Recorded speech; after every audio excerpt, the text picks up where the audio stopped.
So we've just gone to spiralbetty.com, and the first thing we need to do is upload our image. So just click on the centre to upload image, and then choose your image from your computer.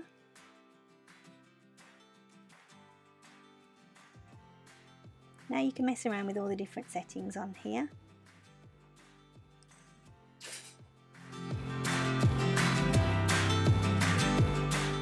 So once you're happy with the size, just click on the tick, and now we can change the size of the rings here and the thickness of those by dragging this bar to the left and the right.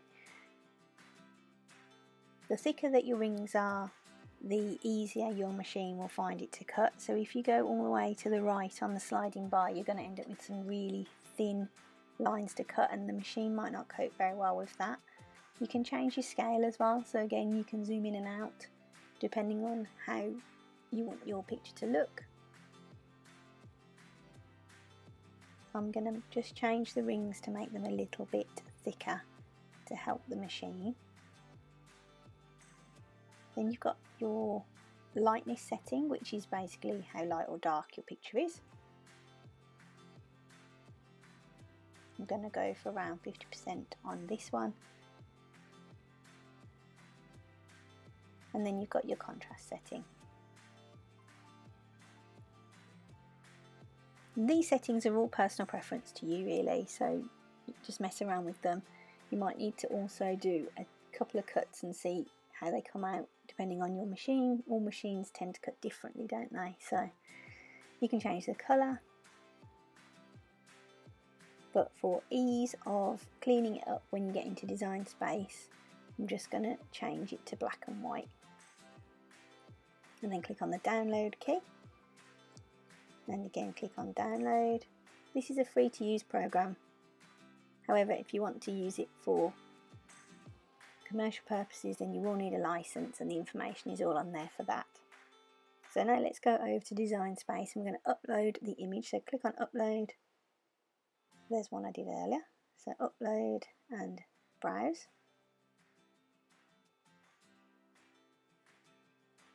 I'm just going to find it. There they are. There we go, and we're going to do this as a complex image, and then I am going to just zoom out so that it's bigger, and then I'm going to go to the advanced settings and I'm going to change this to 25 for my colour tolerance. Click on there and it will take out all the background, so you can see that that's all cleaned up and done ready for us now. Continue. You get the option now to save it as a cut image or a print and cut, so I'm going to save it as a cut image. You can change the image name as well if you want to, but I'm just going to leave it as it is. And click on it and insert image. There we go, it's massive as you can see, so we need to change the size of it. I'm just going to change it down to 20.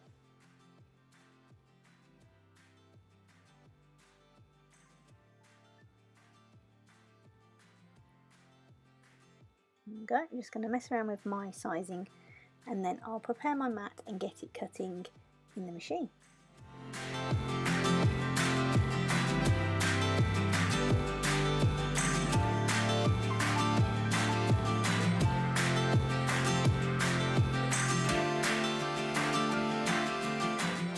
So now just choose your settings for your machine. I'm choosing vinyl and I'm making the pressure less because, as I've said in previous videos, I've recently changed my blade and for some reason it is cutting through everything, so I'm using it on a less pressure setting.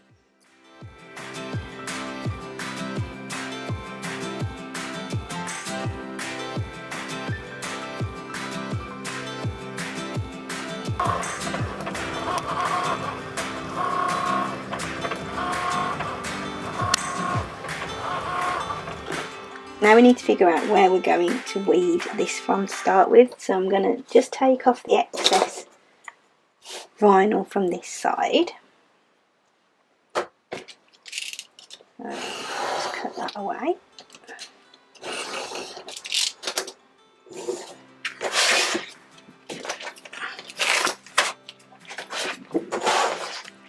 Okay, so I'm just going to start weeding from one corner, and it will naturally lift up the piece that we need to start from, and I think it's going to be down here. Yeah, there it is. So that's where it's cut. So this right here is where I need to start weeding from. So I'm just going to pull this whole piece off to start with.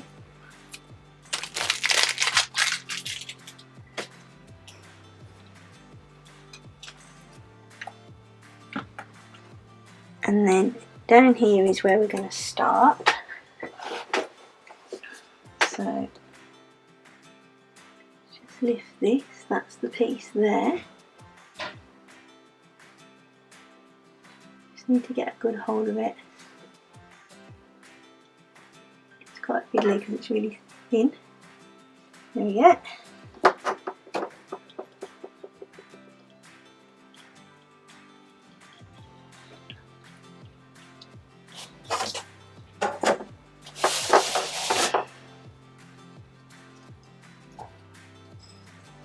Now you just keep pulling it up carefully. Try and keep right close to where you're pulling it up.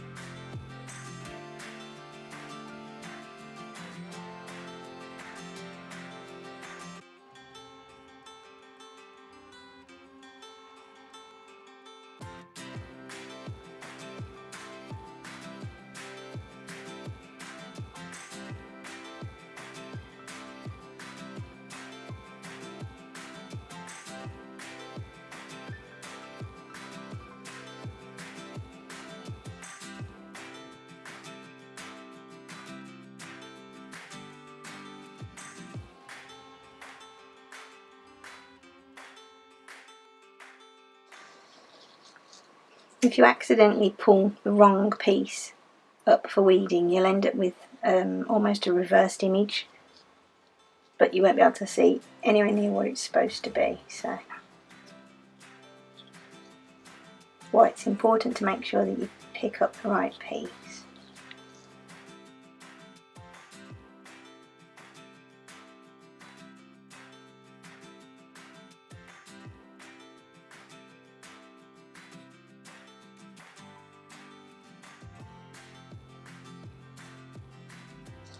And we're nearly there. This is usually the most critical point because it gets quite thin at this stage. So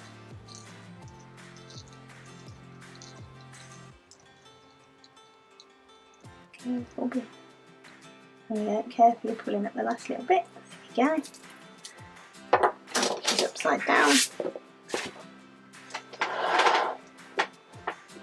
There you go. One Spiral Betty from start to finish.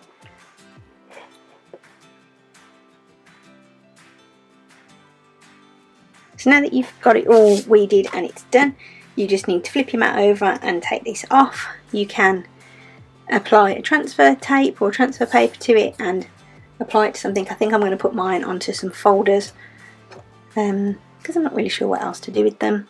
It's worth mentioning that the Spiral Betty website is free to use.